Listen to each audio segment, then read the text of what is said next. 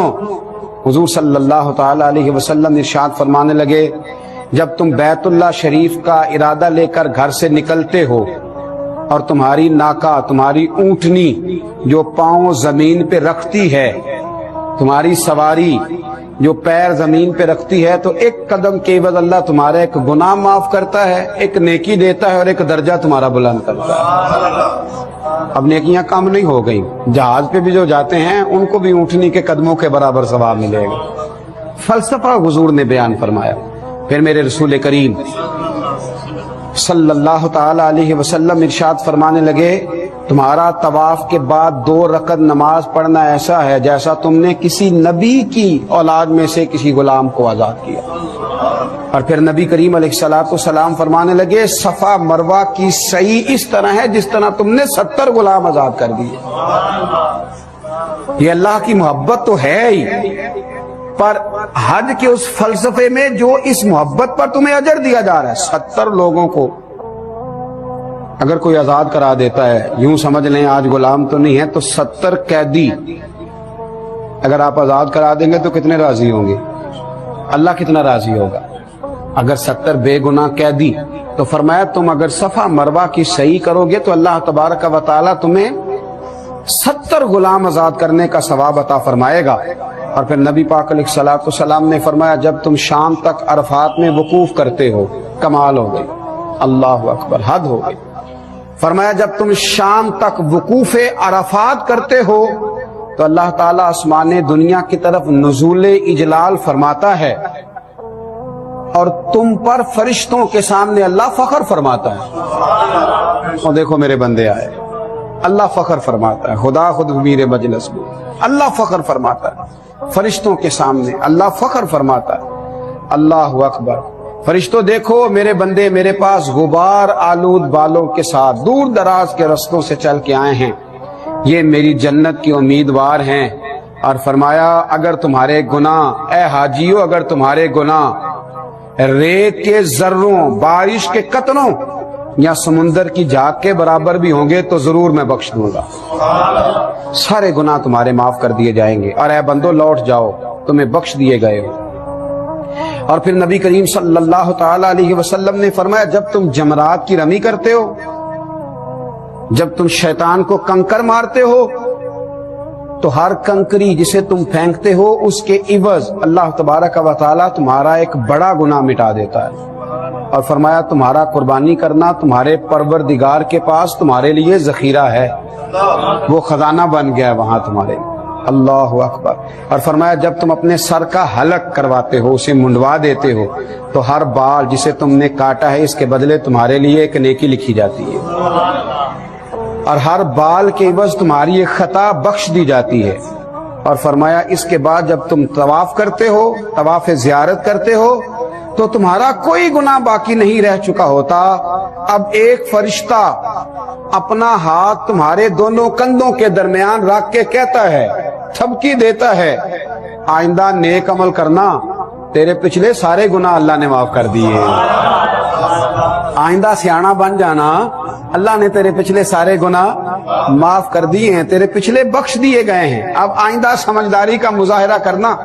حج ایک ایسی عاشقانہ عبادت ہے، ایک ایسی زبردست عبادت۔ دیکھیے وہاں چلنا پڑتا ہے، وہاں سفر کرنا پڑتا ہے، لیکن ہم نے ایسے کمزور لوگ دیکھے جو بیساکھیوں کے سہارے چلتے ہیں اور اس کے باوجود پہنچے ہوئے ہیں۔ ایسے لوگوں کو دیکھا جو بیچارے ویل چیئر پہ ہیں اور وہ سفر کر رہے ہیں، اور کسی سے پوچھا گیا کہ جناب آپ اتنے کمزور ہیں تو یہاں تک کیسے آ گئے؟ تو کہا بس مالک نے بلایا ہے تو بندوبست بھی فرمایا ہے، اس نے اہتمام بھی کیا ہے، اس نے موقع بھی دیا ہے، اس نے اسباب بھی فراہم کیے۔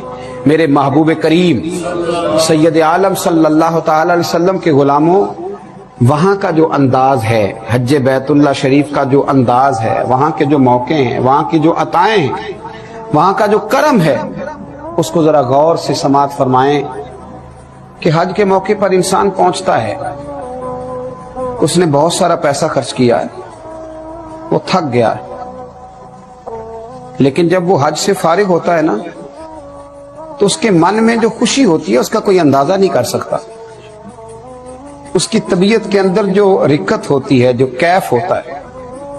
اور بڑے تھکے ہوئے لوگ 8 ذی الحج کو احرام باندھا تھا، مینا میں گئے تھے، کچھ کو 7 کو ہی باندھنا پڑ گیا تھا،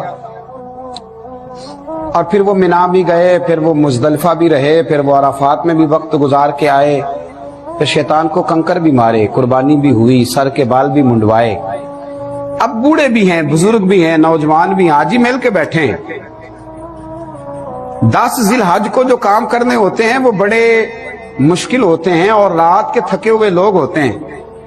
اب مشورہ ہونے لگا کہ طواف زیارت نہ کل کریں گے، کیونکہ 12 کی مغرب تک کیا جا سکتا ہے، کل کر لیں گے، پرسوں کر لیں گے۔ ایک نوجوان کہنے لگا میرا تو دل ہے آج ہی چلے۔ بزرگ کہنے لگے تم چلو گے تو پھر میں بھی چلوں گا۔ اب یہ ہمتیں کون دے رہا ہے؟ یہ توفیق کون دے رہا ہے؟ یہ نواز کون رہا ہے؟ یہ ذوق کون پیدا کر رہا ہے؟ کون ہے جو ان کو کھچے ہوئے بلا رہا ہے؟ اسی شام چلے گئے، بڑے تھک گئے، طواف کیا، بڑے رش میں کیا، بڑی مشکل سے کیا، صحیح کی، طواف زیارت کیا، واپس نکلے۔ اب رات کو واپس مینا بھی پہنچنا ہے۔